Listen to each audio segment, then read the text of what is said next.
Regardez cette jeunesse dans l'est de la République démocratique du Congo demandant au gouvernement congolais de leur fournir des armes et une formation pour se défendre. Les jeunes de la ville et du territoire de Béni se trouvent actuellement, le vendredi 19 juillet, au stade. Depuis plusieurs années, nous sommes tués par les terroristes de l'ADF et maintenant l'armée rwandaise est à nos portes. Nous devons nous armer pour faire face à ces grands défis. Il est temps de prendre en charge notre propre destinée. Nous resterons ici jusqu'à ce que nos demandes soient satisfaites, explique Mumbere, l'un des manifestants. Pourquoi la trêve?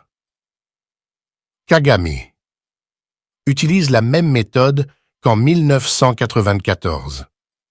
Le message d'Anaël Marlon Lusayamo sur X met en lumière la crise en cours en République démocratique du Congo, RDC, présentant une critique convaincante de la situation actuelle et des motivations derrière l'appel récent de Kagame à une trêve.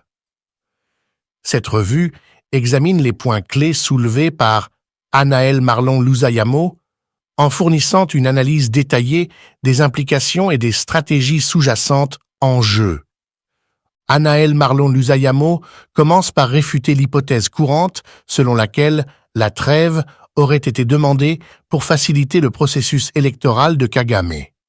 Il soutient de manière convaincante que cette notion est erronée, car Kagame ne fait face à aucune opposition réelle capable de défier son emprise sur le pouvoir.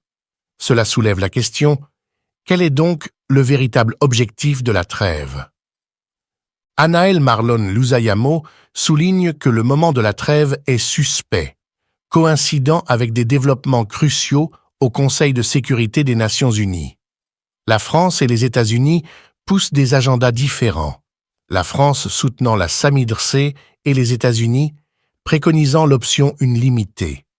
Cette option transformerait la SAMIDRC d'une force offensive en observateur passif, semblable à la MONUSCO, sapant ainsi son efficacité. Anaël Marlon Lusayamo suggère que l'appel à la trêve est un mouvement stratégique pour influencer le vote à venir aux Nations Unies, présentant l'option, une limitée comme déjà efficace et annulant la nécessité d'interventions plus robustes.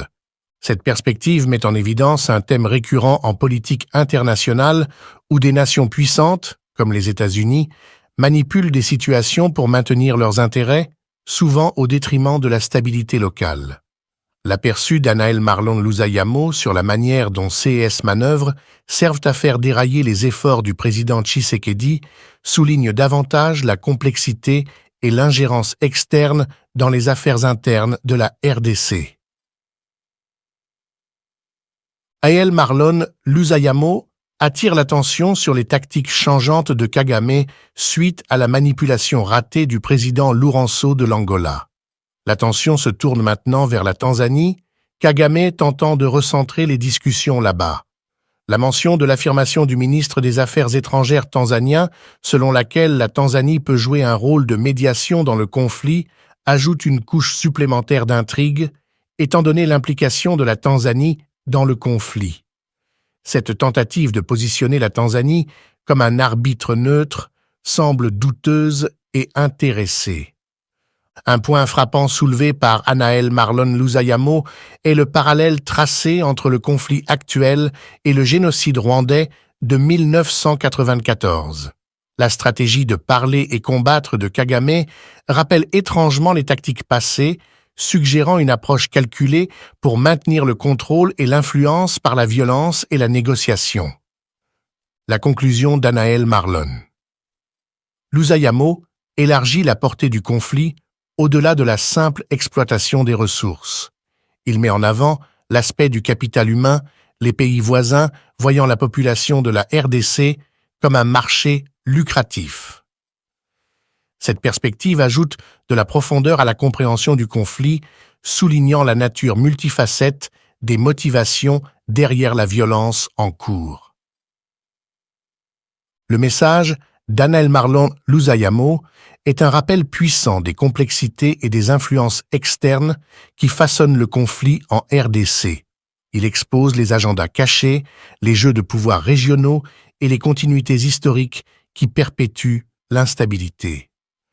En éduquant à la fois les citoyens congolais et la communauté internationale, Anaël Marlon Lusayamo appelle à une compréhension plus nuancée et à un effort concerté pour aborder les causes profondes du conflit, au-delà des accords de trêve superficiels et des manœuvres politiques internationales. Cette critique du message d'Anaël Marlon Lusayamo souligne l'importance de la vigilance et du discours informé pour affronter les défis persistants auxquels est confrontée la RDC. La situation exige plus que des solutions temporaires. Elle nécessite un engagement véritable pour la paix, la stabilité et le bien-être du peuple congolais. Le Congo à la croisée des chemins. Un appel à l'action pour la jeunesse congolaise. Il est évident que si le président Tshisekedi ne prend pas des mesures rapidement, la population congolaise pourrait se mobiliser pour gérer directement les menaces posées par Kagame et Museveni. La situation actuelle exige que certains Congolais commencent à s'organiser et à mener une guerre de guérilla prolongée pour expulser les troupes de Kagame et Museveni de leur territoire. La jeunesse congolaise est prête et désire ardemment être armée pour combattre. Beaucoup de jeunes dans la région sont très frustrés par la situation actuelle. Ils sont impatients de prendre les choses en main, à l'instar de la jeunesse kenyane, qui s'est également mobilisée dans des contextes similaires. La guerre à l'est de la République démocratique du Congo, RDC, a exacerbé les tensions et a conduit à une situation où les jeunes réclament des armes et une formation pour pouvoir se défendre.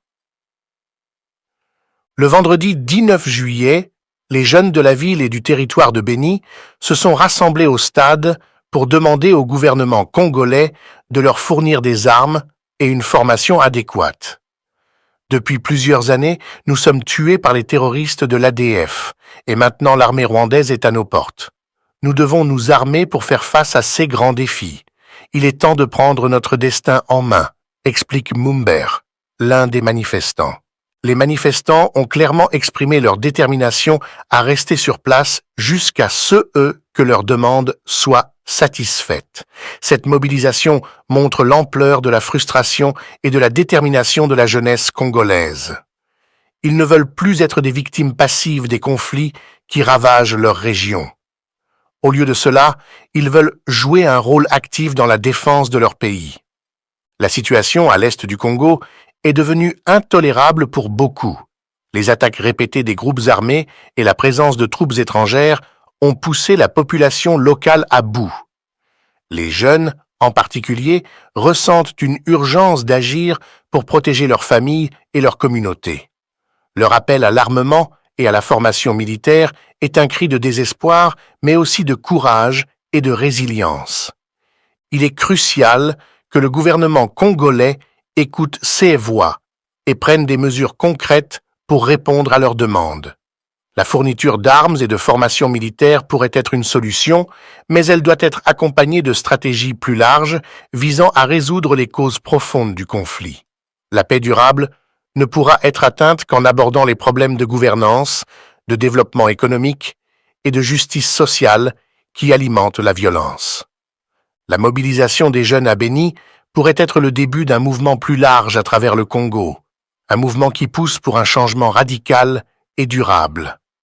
La jeunesse congolaise, avec sa détermination et son désir de changement, pourrait jouer un rôle clé dans la transformation de leur pays. En fin de compte, leur lutte n'est pas seulement contre les ennemis extérieurs, mais aussi contre les structures internes qui ont permis la persistance de la violence et de l'injustice. L'avenir du Congo dépendra de la capacité de ses dirigeants à répondre aux appels de la jeunesse et à mettre en place des politiques qui favorisent la paix et la prospérité pour tous.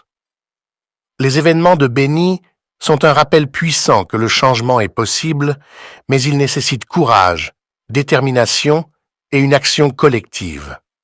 Le temps est venu pour la jeunesse congolaise de se lever et de prendre en main leur destin pour construire un avenir meilleur pour eux-mêmes et pour leur pays.